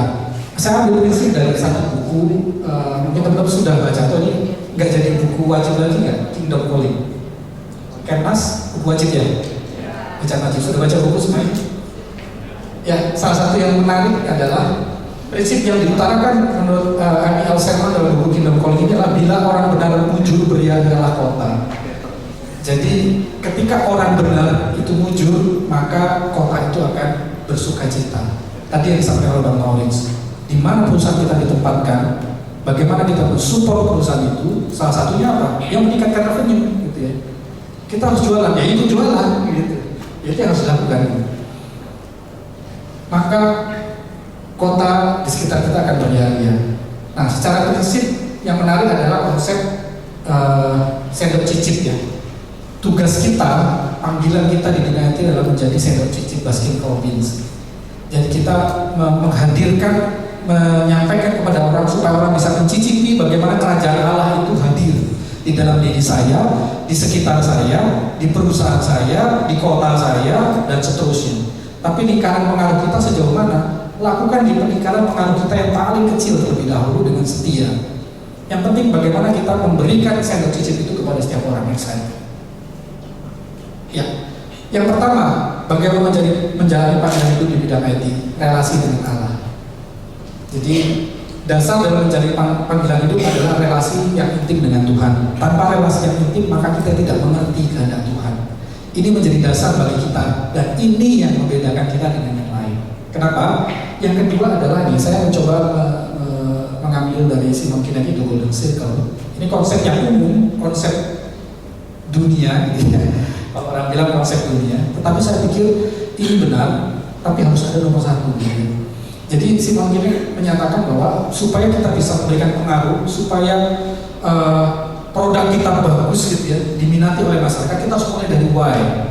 Kalau nggak mulai dari why, maka ya kita hanya menjadi follower. Dia selalu menceritakan mengenai si Steve Jobs membuat iPhone dan sebagainya. Saya cukup setuju dengan itu. Kenapa? Karena tanpa why, maka how dan what-nya itu bisa tidak konsisten, berantakan dan tidak tertib. Justru teman-teman harus fokus mengapa ini, dan mengapa ini didukung dengan relasi dengan Allah. Kenapa? Karena mengapanya itu kehendak Tuhan lah itu harusnya kita kerjakan. Yang ketiga, frugal living. Nah, frugal living ini teman-teman menjalani panggilan hidup bidang IT, konsepnya sebenarnya frugal and simplicity gitu ya. Kenapa? Karena tantangan kita adalah materialisme yang kuat banget. Aroma materialisme itu sudah sangat menusuk di dalam kehidupan sehari-hari, terutama di bidang IT. Sehingga harusnya gaya hidup kita adalah gaya hidup yang fungsional. Bukan berarti kita harus asketis ya, atau asketis memiskinkan diri gitu ya. Enggak harus begitu, tapi kita hidup sesuai dengan fungsinya saja, mempertimbangkan segala sesuatu sesuai dengan fungsinya. Dan ini sekali lagi juga bisa kita terapkan, pola pikir fungsional itu kita terapkan di dalam kehidupan kita menjalani profesi IT. Ketika create produk, kita harus lebih fokus kepada apa? Functionality dibandingkan dengan beautifikasi. Jadi teman-teman biasa mendengar tentang istilah agile, biasa ya, sudah buzzword ya agile ya. Salah satu dalam agile principle itu apa? Nah, lean, agile, ketika kalau teman-teman pernah baca mengenai apa lean product development dan sebagainya, ada istilah yang namanya MVP. Tahu MVP? Minimum viable product. Itulah sebenarnya gaya hidup fungsional. Cara berpikir MVP itu harus kita lakukan dalam hidup sehari-hari, termasuk di dalam pekerjaan kita. Jadi ketika menjalani panggilan hidup di bidang IT, ketika kita ingin memberikan yang terbaik, maka MVP itu harus jalan dulu. Jangan kita mikir yang gede-gede, yang aneh-aneh gitu ya. Bikin PowerPoint, aduh ini harus dikasih gambar apa, enggak. Materinya malah nggak kesampaian. MVP-nya harus dapat dulu. Bikin produk juga gitu. Apa yang diharapkan masyarakat? Gitu. Apa yang harus diharapkan oleh end customer kita, end user kita? Itu harus kita jalan dulu, beautifikasi belakangan. Tapi MVP harus dapat. Jadi functional lifestyle itu juga harus ada di dalam cara kita mendeliver produk-produk kita. Yang keempat, mengutamakan Tuhan dan mereka. Galatia 2 ayat 20. Namun aku hidup tetapi bukan lagi aku sendiri yang hidup, melainkan Kristus yang hidup di dalam aku. Jadi teman-teman mengerjakan panggilan hidup di bidang IT. Salah satu hal tantangan terbesar di bidang IT itu apa? Kesan bahwa programmer itu hidupnya apa? Individualis ya. Benar nggak? Ada komputer terus ya. Kalau di kampus duduk di lab gitu ya, buka laptop, ketik, tutup laptop, pulang gitu ya. Nah ini challenge teman-teman. Kenapa? Karena kita sebagai orang murid Kristus yang ada di dunia IT nggak bisa begitu. Itu bukan gaya hidup kita. Challenge. Seberapa sering teman-teman menyapa orang asing dengan kata hai? Itu starting bagaimana kita bisa mengutamakan Tuhan dan mereka, dan itu menjadi poin penting ya. Kenapa?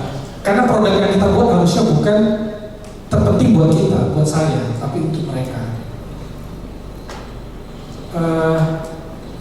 Sudah ada yang pernah dengar framework namanya design thinking?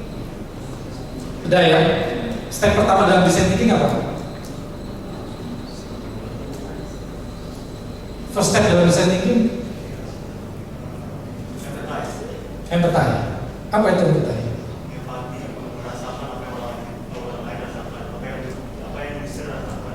Yang dirasakan siapa? User itu siapa? Nah, bisakah orang IT hidup buka laptop, tutup, ya. Bisa nggak? Nggak bisa. Kalau kita punya proses cara berpikir design thinking, empati dulu. Empati gimana? Ya ngobrol. Nggak bisa kan ngobrol teman-teman. Sehingga produk kita apa? Harus mengutamakan mereka, user, customer, dan terlebih mengutamakan Tuhan. Di dalam produk kita ada manfaatnya enggak? Gitu ya. Next slide. Menjalani panggilan hidup di bidang IT. Do the best. Apapun juga yang kamu perbuatlah dengan segenap hatimu seperti untuk Tuhan dan bukan untuk manusia. Kalau 3:23 tadi yang disampaikan Bang Maurice ya, quality harus yang terbaik, do the best. Karena apa? Karena yang kita kerjakan itu bukan untuk manusia tapi untuk Tuhan. Meskipun mungkin ya kita kerjain ya ini mah untuk satu divisi tertentu di perusahaan itu nantinya, ya udah kita kerjakan untuk Tuhan bukan untuk mereka. Kita sedang bekerja dan berrelasi bersama dengan Tuhan melalui pekerjaan itu. Yang keenam, nah ini saya mengutip dari tahu Mamba mentality sampai suka basket ya. Kobe Bryant tahu ya, almarhum. Dia punya satu konsep gitu ya, Mamba mentality. Mamba mentality is all about focusing on the process and trusting in the hard work when it matters most. Jadi berproses hard work, Mamba mentality. Mungkin saya sedikit terjemahkan menjadi to be a better version of me every day. Itu harus spirit kita menjalani panggilan. Kenapa? Karena kita nggak boleh ada di dalam zona kenyamanan. Panggilan hidup di dunia ini perlu dengan inovasi. Harus setiap hari harus menjadi new better version of me every day. Nah, saya mencoba mengkaitkan dengan Ratapan 3 ayat 22 sampai 23. Hafal ya? Ratapan 3 22 sampai 23. Always new every morning, great is thy faithfulness, oh God, great is thy faithfulness. Itu Ratapan 3 23 ya. Selalu baru setiap pagi. Rahmat Tuhan itu selalu baru setiap pagi. Rahmat Tuhan itu selalu baru setiap pagi. Nah kok kita tidak menjadikan diri kita yang terbaik setiap hari? Kita tidak menempuh proses. Hasilnya jelek, ya udah proses terus, hentam terus. Mental ini harus ada ketika kita menjalani panggilan hidup dunia IT. Karena kalau enggak, teman-teman akan out of date, ketinggalan zaman, tidak mengikuti perkembangan IT, gitu ya. Saya meskipun sekarang lebih banyak di dalam manage mengelola organisasi IT, karena corporate information system itu lebih banyak di user, sebagai user lah di Telkom Sigma. Jadi pengelolaan manajemen IT mungkin lebih menonjol dari day to day activity saya. Tapi mau nggak mau, saya selalu mengupdate dengan teknologi terkini, bahkan mencoba untuk ke ranah teknikal supaya apa? Tadi a better version of me every day harus dilakukan setiap hari. Yang ketujuh, meningkatkan kualitas kehidupan. Meningkatkan kualitas kehidupan artinya apa? Menemukan produk atau solusi itu dengan cara sesuatu yang bisa meningkatkan kualitas kehidupan. Pertanyaannya selalu, ini meningkatkan kualitas kehidupan atau enggak? Berkontribusi terhadap hidup masyarakat atau enggak? Itu yang harus kita perjuangkan ketika menjalani panggilan hidup bidang IT. Dan terakhir adalah evangelism. Beritakanlah firman, siap sedialah baik atau tidak baik waktunya. Nyatakan apa yang salah, tegurlah dan nasihatlah dengan segala kesabaran dan pengajaran. 2 Timotius 4 ayat 2. Menjalani panggilan hidup bidang IT, mau nggak mau juga harus melakukan penginjilan. Melalui apa? Banyak hal. Sekarang mass evangelism melalui dunia, melalui sosial media bisa dilakukan. Cara-cara seperti itu kita meng-create produk-produk digital yang berkaitan langsung dengan firman Tuhan bisa dilakukan, gitu ya. Sebagai contoh, satu pelayanan sabda, itu mereka sangat mengembangkan Alkitab, bahkan produk terbaru mereka AI, gitu ya. AI for Bible, gitu ya. Jadi knowledge-nya diambil dari Alkitab dan sebagainya. Itu bisa kita lakukan. Tapi selain dari produk-produk IT, dalam day-to-day activity kita juga bisa berdialog. Sekali lagi, kalau kita fokusnya nggak ke mereka, tadi nggak empati, maka kita tidak bisa melakukan penginjilan. Dalam beberapa kesempatan saya juga melakukan konseling, dan mau tidak mau ya saya menyampaikan dalam iman saya Kristus seperti ini dan sebagainya kepada anak buah saya. Jadi kesempatan-kesempatan itu kalau ada ya harus kita lakukan. Yang mungkin kayaknya sih IT, karena penginjilan kok jauh gitu. Enggak, kalau itu ada di dalam kehidupan kita. Oke, next, sampai di sini pemaparan saya.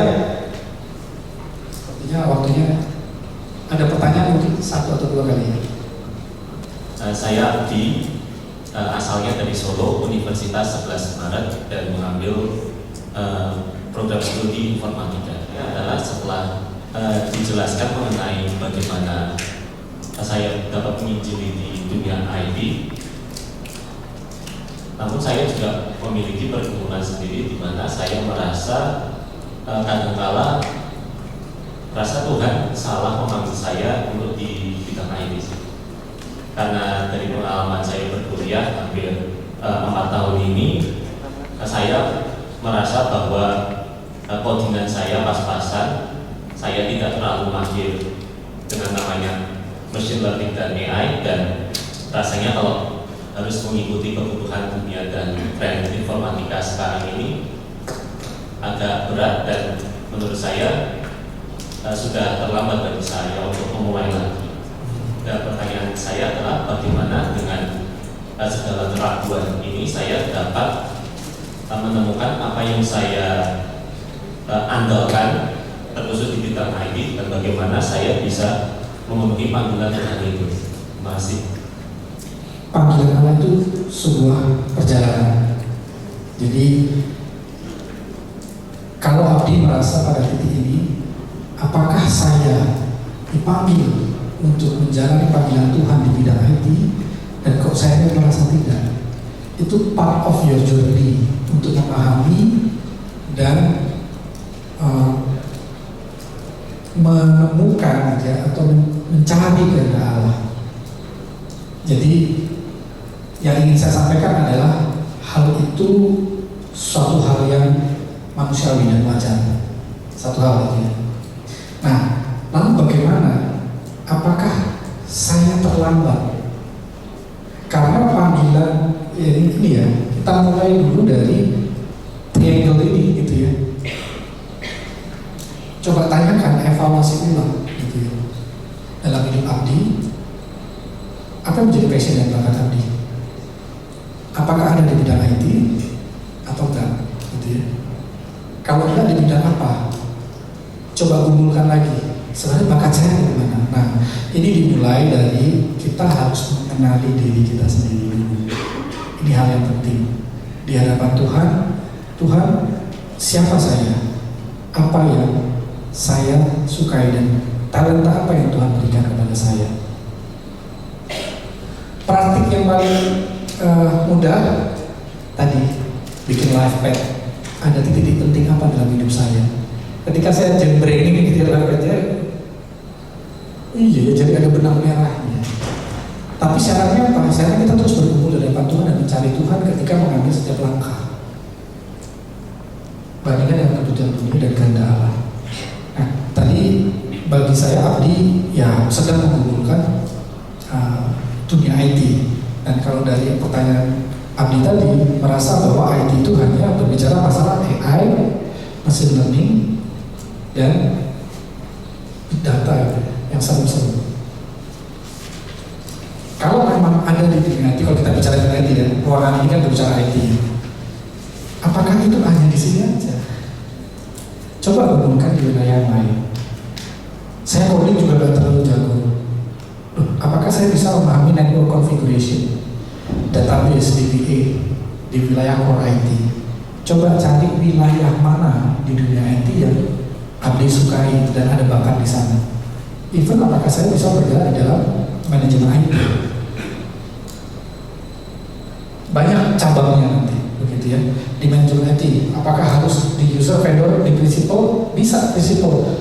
Sekarang banyak orang yang menyelenggarakan pelatihan, sertifikasi, audit di dalam manajemen IT. Gak ada codingnya, gak ada big datanya. Jadi jangan takut gitu ya.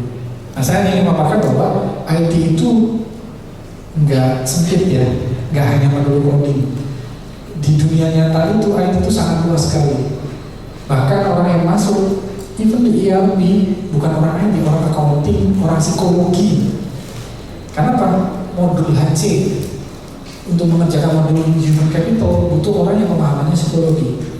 Kalau Abdi misalnya, aku ada ketertarikan di dunia psikologi, mungkin aku bisa mengembangkan, menggabungkan ERP tadi psikologi dengan modul HC tadi, bisa gitu ya.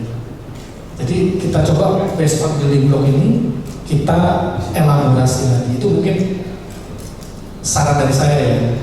Tapi poinnya adalah bagaimana kita mengenali diri sendiri dan bertanya kepada Tuhan, Tuhan talenta saya seperti apa yang tajam yang saya bisa gunakan. Dan jangan khawatir, tidak berdosa kalau sekarang di malam dedikasi nanti saya masih bingung. Itu gak berdosa. Sekali lagi panggilan itu journey, sebuah perjalanan. Bagi saya panggilan itu bukan IT, BUMN, politik, enggak, bukan itu. Panggilan kita adalah menghadirkan kerajaan Allah yang pertama. Yang lainnya apa? Vehicle tadi. Dan itu seperti lollipop tadi ya. Itunya jatuh, saya nggak ngerti kok saya telan itu kan. Itu mungkin seperti anak kecil tadi jatuhin lollipop. Kita nangis, digendong sama bapak kita di surga. Itu yang lebih penting buat bapak. Kita punya relasi tadi. Saya harap bisa menjawabnya. Baik, terima kasih Pak.